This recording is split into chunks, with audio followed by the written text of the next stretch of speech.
बिस्मिल्लाहिर्रहमानिर्रहीम। देखिए, अल्हम्दुलिल्लाह अल-फैसल टूर्स एंड ट्रैवल्स के हम 20 रोज़ा पैकेज पर यहाँ पर आए हुए हैं।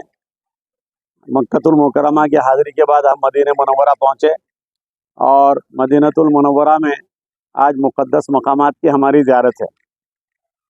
आज हम जिस जगह पर पहुँचे हैं ये ओहद के पहाड़ के पास पहुँचे हैं जहाँ पर जंग ओहद वाक़ई हुई थी।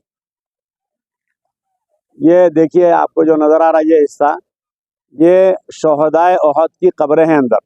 ये जाली जो नज़र आ रही है, इसको जूम करके बता दो आप साहब। ये जो जाली नज़र आ रही है, अभी हम वहाँ पहुँच के दुआ करेंगे इंशाल्लाह। ये जो जाली नज़र आ रही, ये शोहदाए ओहद इसके अंदर मदफून है। और इस जंग का पस मंज़र ये है, क्योंकि वक्त कम है, इंशाल्लाह मुख्तसर वक्त में आपको तारीख बताई जाएंगी। ज़रा ध्यान से गौर से सुनिए। जब जंगे बदर में अल्लाह ताला ने मुसलमानों को फतेहाबी नसीब फरमाई और मुशरिकीन मक्का को ज़लील व ख़ार किया और शिकस्त उनके मुक़द्दर हुई, तो उनके दिलों में एक आग भड़क रही थी बदले की। उस मौके पर अबू सुफियान का जो काफ़िला था, वो काफ़िला बच बचाकर तिजारत वाला मक्का पहुंच गया था और अबू जहल जो उनकी मदद के लिए आया था, उनके साथ जंग बदर हुई। और जंग बदर में जो है बड़े बड़े सरदार जो थे मुशरिकीन मक्का के, वो जहन्नम रसीद हो गए थे। तो वो माल की जो तिजारत का माल था, जिसमें उनको बहुत ज़्यादा नफ़ा भी हुआ था, तो उन्होंने सब ने कसम खाई कि हम बदर का बदला लेंगे। और उन्होंने उसकी तैयारियां जंग की बहुत बड़े पैमाने पे की। पूरे इलाक़ों में जहाँ जहाँ पर कबाइल यानी कि कबीले रहते थे, उन लोगों से जाकर सारे हालात सुनाए और उनको भी अपने साथ जोड़ा। इस तरीके से बड़े पैमाने पर जंग की तैयारी हुई और 3000 का लश्कर लेकर अबू सुफियान की निगरानी में वो यहाँ पर पहुँचाए। बाद में हज़रत अबू सुफियान रज़ी अल्लाह ताला अन्हु ईमान ला चुके थे, उस वक्त वो ईमान नहीं लाए थे। उनकी क़ियादत में वो काफ़िला मदीने की तरफ निकला और मदीने की तरफ निकलने के बाद सहाबा किराम में से किसी ने नबी करीम सल्लल्लाहु अलैहि वसल्लम को इत्तला की कि मुशरिकीन मक्का एक बहुत बड़ी तैयारी के साथ मदीने मुनव्वरा पर हमला करने के लिए आ रहे हैं। जब नबी करीम सल्लल्लाहु अलैहि वसल्लम को इसकी इत्तला मिली, तो आपने सहाबा किराम से मशवरा किया कि इसका क्या हल हो और क्या करना चाहिए, क्या सूरत हाल हो। तो किसी ने कहा कि मदीने में रह कर लड़ेंगे, किसी ने कहा कि मदीने के बाहर जाकर लड़ेंगे। तो बहरहाल नबी करीम सल्लल्लाहु अलैहि वसल्लम ने मदीना शरीफ से बाहर आकर लड़ने का फ़ैसला किया। और ये ओहद का पहाड़ जो नज़र आ रहा है, ये जितना पहाड़ है ये कई किलोमीटर पे फैला हुआ है। इस ओहद पहाड़ के दामन में आप सल्लल्लाहु अलैहि वसल्लम यहाँ पर तशरीफ़ लाए। सामने मदीना है उस तरफ और ये इधर ओहद पहाड़ है। मुशरिकीन मक्का भी आए और आने के बाद जो है उनके साथ जब घमासान की लड़ाई शुरू हुई, पहले अरब के अंदर बहादुरी और शुजाअत को अहम माना जाता था, तो एक एक मुकाबले को आते थे और ख़ानदान कबीलों के बड़े और साहिब हैसियत लोग सामने आना चाहिए, और जो इधर से साहिब हैसियत है तो इनके सामने भी साहिब हैसियत आना चाहिए। टक्कर का मुकाबला रहना था। तो इस तरीके से कुछ इधर से कुछ इधर से आए, जिसमें मुसलमानों ने आने वाले मुशरिकीन जो थे उनको जहन्नम रसीद किया। इस तरीके से एक एक दो के बाद घमासान लड़ाई शुरू होगी। जंग शुरू होने से पहले नबी करीम सल्लल्लाहु अलैहि वसल्लम को अल्लाह ताला ने बसीरत नसीब फरमाई थी। ये जो छोटा सा पहाड़ नज़र आ रहा, वो बताइए आप, इसे जबल रुमात कहते हैं।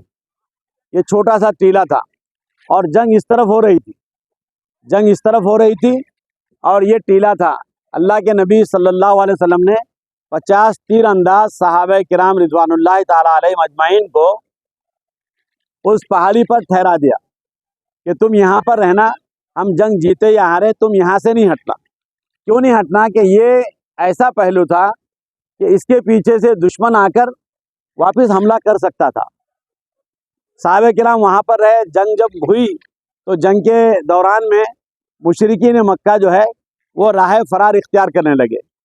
صحابہ کرام رضوانُ تعالیٰ علیہم اجمعین نے بہت زوروں پر لڑائی لڑی اور مشرکین مکہ کو میدان سے بھاگنے پر مجبور کیا۔ اوپر جو صحابہ کرام بیٹھے ہوئے تھے ان کے ذہن میں کچھ باتیں آئیں۔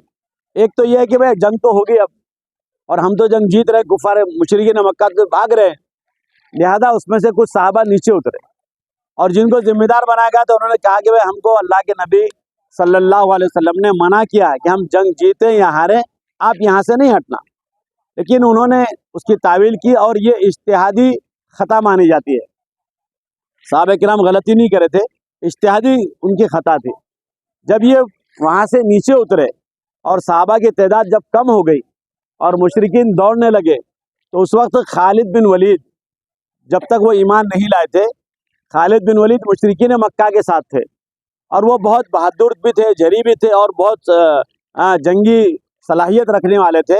انہوں نے دیکھا کہ وہاں سے مسلمان جو محافظ تھے وہ نیچے اتر رہے ہیں، تو انہوں نے پیچھے سے آ کر جو صحابہ کرام تھے ان کے ساتھ مقابلہ کیا اور وہ جو صحابہ کرام وہاں پر تھے وہ شہید کر دیے گئے۔ اور پھر ادھر سے خالد بن ولید اپنے لشکر کو لے کر، اپنے دستے کو لے کر ادھر سے حملہ ہوئے اور مسلمان مشرکین آگے بھاگ رہے، مسلمان ان کو بھگا رہے، پیچھے سے یہ آگے۔ اور جب انہوں نے اپنے نعرے لگائے، انہوں نے آوازیں کسی، تو پھر ہوا یہ کہ وہ مشرکین پلٹ گئے۔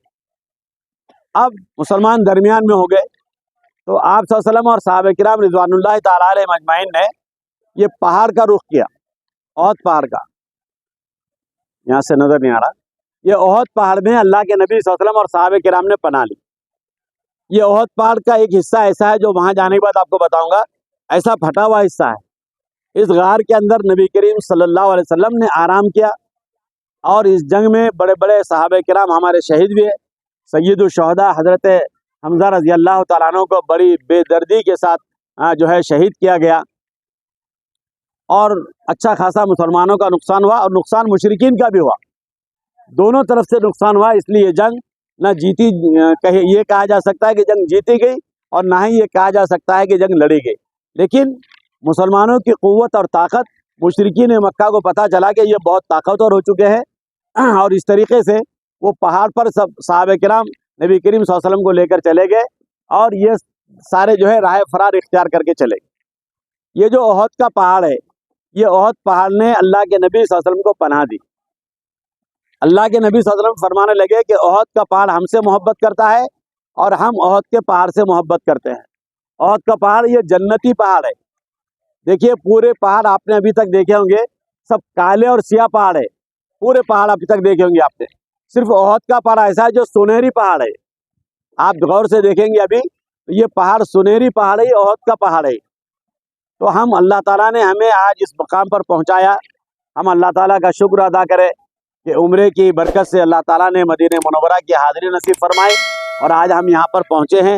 ہم اللہ سے دعا کریں کہ اللہ تبارک و تعالیٰ ہمیں یہاں کی بار بار حاضری نصیب فرمائے، اور جو ہمارے بھائی برادر یہاں پر آنا چاہتے ہیں لیکن آنے کے اسباب ان کے پاس نہیں ہے، تو اللہ تعالیٰ ان کے آنے کے اسباب مہیا فرمائے اور ان سب کے لیے یہاں پر آنا آسان فرمائے۔ یہ جو جالی نظر آ رہی ہے، جالی کے اندر شہداء